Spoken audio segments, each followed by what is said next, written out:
President ട്രംപെ വളരെയേറെ ആലോചിച്ച് ഞാൻ director of national counter terrorism centre എന്ന പദവിയിൽ നിന്ന് ഇന്നു മുതൽ രാജിവെച്ചൊഴിയുന്നു. എനിക്ക് ഒരു നല്ല മനസാക്ഷിയോടെ ഇപ്പോൾ നടക്കുന്ന ഇറാനിലെ യുദ്ധത്തെ പിന്തുണയ്ക്കാനാവുന്നില്ല. നമ്മുടെ അമേരിക്കയ്ക്ക് വളരെ പെട്ടെന്നുണ്ടാകുന്ന ഒരു ഭീഷണിയും ഉയർത്താതിരിക്കെ തന്നെ ഇസ്രയേലിൻ്റെയും അവരെ പിന്തുണയ്ക്കുന്ന അമേരിക്കൻ ലോബിയുടെയും സഹായത്തോടെയാണ്, അവരുടെ താല്പര്യത്തിലാണ് താങ്കൾ ഈ യുദ്ധം തുടങ്ങിവെച്ചിട്ടുള്ളത്. നിങ്ങൾ 2016-ലും 2020-ലും 2024-ലും ക്യാമ്പയിൻ ചെയ്യുകയും ആദ്യ തവണ പ്രസിഡന്റ് ആയപ്പോൾ നിങ്ങൾ പാസാക്കിയ വിദേശ നയത്തിലെ നയങ്ങളെയും മൂല്യങ്ങളെയും ഞാൻ ബഹുമാനിക്കുന്നു. ജൂൺ 2025 വരെ നിങ്ങൾ പറഞ്ഞുകൊണ്ടിരുന്നത് പോലെ മിഡിൽ ഈസ്റ്റിലെ ഏത് യുദ്ധങ്ങളും നമ്മുടെ ധീരരായ സൈനികരുടെയും ജീവൻ അപകടത്തിലാക്കുന്നതും നമ്മുടെ രാജ്യത്തിൻ്റെ സമ്പത്ത് നഷ്ടപ്പെടുത്തുന്നതുമാണ് എന്ന നിലപാടാണ് എനിക്കുള്ളത്.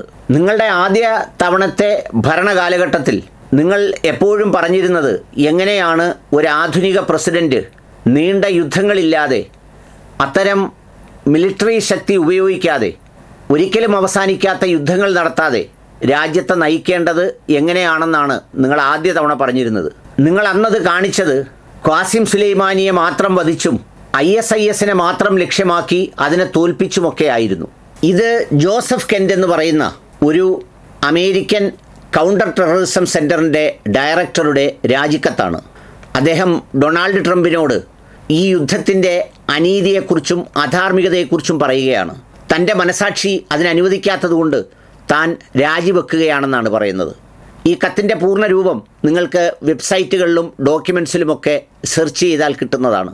മനസാക്ഷിക്ക് യോജിക്കാത്ത വിധം ഇസ്രയേലിൻ്റെ താല്പര്യങ്ങൾ മാത്രം സംരക്ഷിക്കാൻ വേണ്ടി, ആ ഇസ്രയേലി താല്പര്യങ്ങൾ സംരക്ഷിക്കുന്ന അമേരിക്കൻ സാമ്പത്തിക ജൂത ലോബിയുടെ താല്പര്യങ്ങൾക്ക് വിധേയമായി നിങ്ങൾ അമേരിക്കയെ ഒരു യുദ്ധത്തിലേക്ക് വലിച്ചിഴക്കുകയാണ്.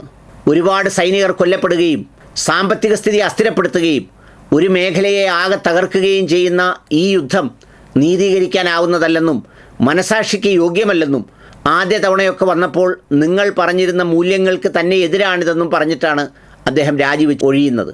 എല്ലാവർക്കും അറിയാവുന്നതുപോലെ ഇറാൻ അമേരിക്കയ്ക്ക് എന്തെങ്കിലും വെല്ലുവിളി ഉയർത്തിയതിനല്ല ഈ യുദ്ധം നടത്തിയിരിക്കുന്നത്. ഇത് ഈ നെതന്യാഹു എന്ന് പറയുന്ന ഒരു ഇൻ്റർനാഷണൽ കോടതി ക്രിമിനലായി ശിക്ഷിക്കപ്പെട്ട ആളിൻ്റെ താല്പര്യത്തിന് വേണ്ടി മാത്രം, ആ സാമ്പത്തിക താല്പര്യത്തിന് വേണ്ടി മാത്രമാണ് ഈ യുദ്ധം നടത്തുന്നത് എന്നാണ് ഈ കത്തിൽ അദ്ദേഹം പറഞ്ഞിരിക്കുന്നത്. ഇത് മനസ്സിലാകാതെ ആഹ്ലാദിക്കുന്ന കുറച്ച് നികൃഷ്ട സംഖ്യകൾ നമ്മുടെ രാജ്യത്തേ ഉള്ളൂ. ബാക്കി ലോകം മുഴുവനുള്ളവർ, സ്വയം വേദനിക്കുന്നവർ പോലും ഒരു നീതിക്ക് വേണ്ടിയാണ് ഈ വേദന സഹിക്കുന്നത് എന്നോർത്ത് ക്ഷമിക്കുന്ന കാഴ്ചയാണ് കാണുന്നത്. ഏതായാലും ഈ ഒരു കത്ത് ദേശീയ തലത്തിൽ വലിയ ചർച്ചയായിട്ടുണ്ട്.